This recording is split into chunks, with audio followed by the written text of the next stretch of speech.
Gannon. Meaning, but the ball into the area, and the ball's in the back of the net. It's an own goal, and it's Webster, I think. It is Dave Webster who's put the ball into his own net, and the Dundalk supporters who've travelled here today are celebrating. Horgan breaking clear now for Dundalk. Momentarily lost the ball, but did well to get past Craig. It goes to ground. Horgan retains possession. Lining up the shot, plays it into Macmillan. And Macmillan gets a toe to it. Well, you can see tactically Shamrock Rovers, one of the ploys is to play it a bit longer down the sides of the centre-backs, behind the full-backs, Gannon and Massey. But so far, Gartland and Boyle are reading everything, particularly Gartland. He's getting over there. This heavy challenges. Oh, it's a red card. And is it Gary McCabe who's gone off? It is. It's the Shamrock Rovers captain, Gary McCabe. A straight red card from referee Neil Doyle. Maybe an opportunity here for Dundalk. Here's Horgan, puts the ball towards the back post where Meenan's waiting, heads the header down, and a chance for 2-0. And a lovely strike from Ronan Finn inside of the penalty area. Beautiful build-up play. 6th league goal of the season for the former Shamrock Rovers player. It's Shamrock Rovers 0, Dundalk 2. It's out towards Gannon. Referee Neil Doyle looks at his watch and decides to put Rovers out of their misery. Pat Fennan doesn't look too happy. Heading over to talk to Stephen Kenny. A bit of after verbals, unfortunately.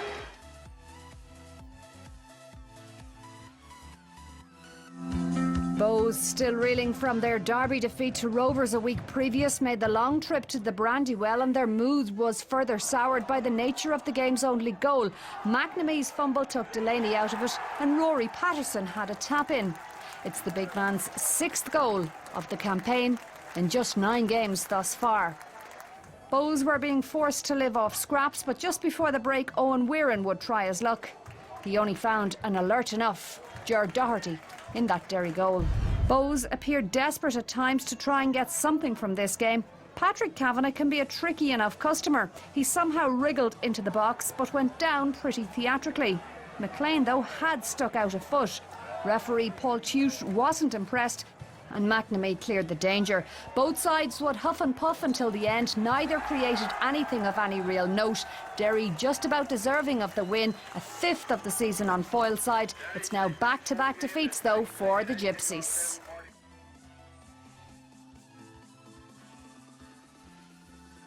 Galway United in the white shirts this evening in Ferry Carrick Park.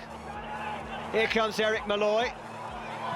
And Malloy with the speculative effort that's easily dealt with.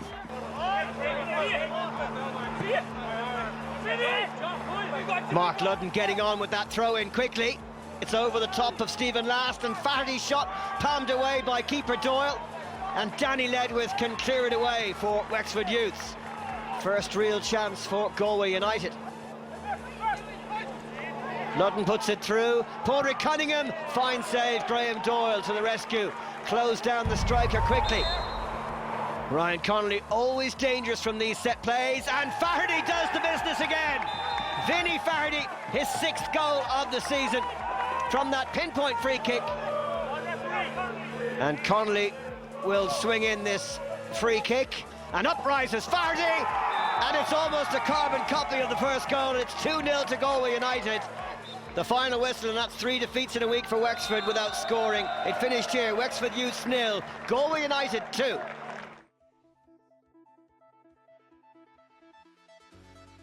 Without a win in 3 league outings, City made the perfect start against Harps on Friday night. A neat build-up, and when eventually it fell kindly for Garrow with Morrissey, his shot took a nick off Packy Maley en route to the back of the net. And all this happened with just 90 seconds on the watch. They've been accused of starting slowly this season, Cork, but they were 2 up within 7 minutes. Sean Maguire rose unchallenged to head in Morrissey's corner. Harps lost captain Adam Hanlon and Raymond Foy to injury in the opening 45. Their plight to get back into this one was then boosted following the dismissal of Kenny Brown.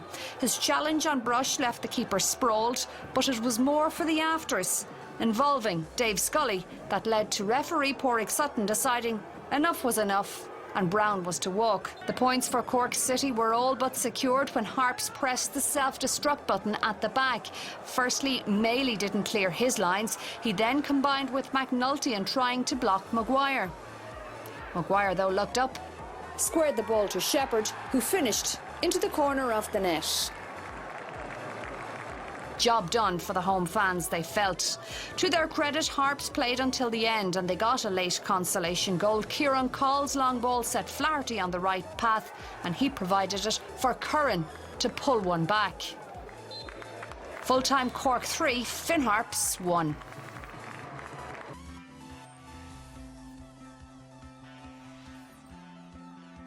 Oh, that's great pressure from the Bray Wanderers player. And hammered away. Back in it comes from Bray Wanderers, all a bit scrappy. Mistake by Desmond. Chance for Pender! And it's 1-0.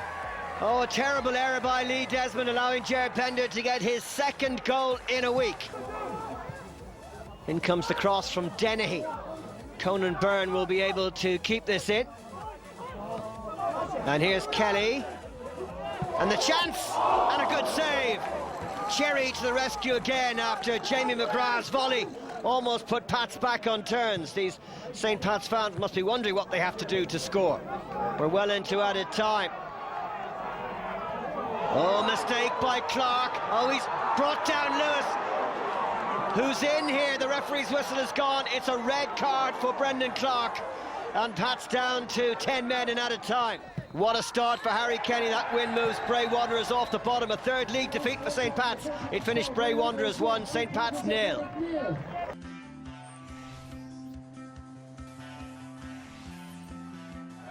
It's cleared by Hoffman.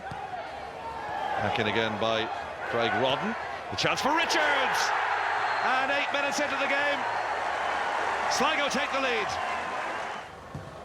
Corner. High hanging one as well.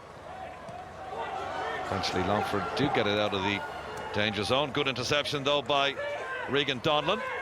Here's Raf Kataro. Kataro bends one. Oh, Paul Skinner lets the ball under his body. And 33 minutes in, Sligo extend their lead. It's 2-0. Skinner's goal kick. Oops. Flynn been deceived by the bounce of the ball. Here's Liam Martin, and Hoffman puts it into his own net. And 3 minutes before the break, and the final whistle, Sligo Rovers finally get their first league win of the season. Sligo Rovers 3, Longford Town 0.